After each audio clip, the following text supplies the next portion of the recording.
Depuis 1972, il existe en France un test qui permet de dépister chez les nouveau-nés quelques pathologies graves. Les parents en ont sûrement entendu parler.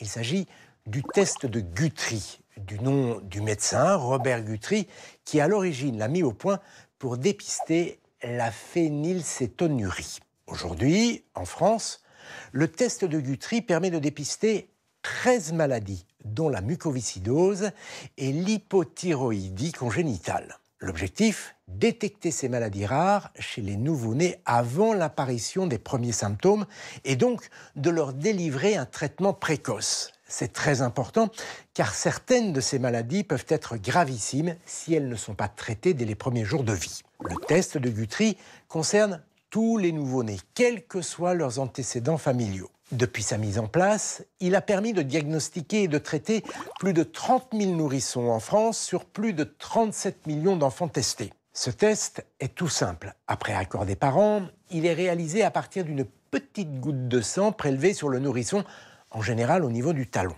C'est un tout petit geste qui n'a aucun effet secondaire, mais qui peut changer la vie de l'enfant.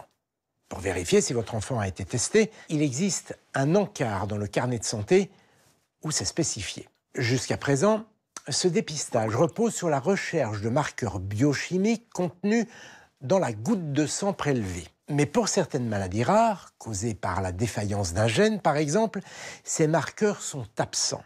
Seul un dépistage génétique permet alors de détecter ces pathologies. C'est pourquoi, depuis 2022, un nouveau test est à l'essai, plus étendu que le précédent.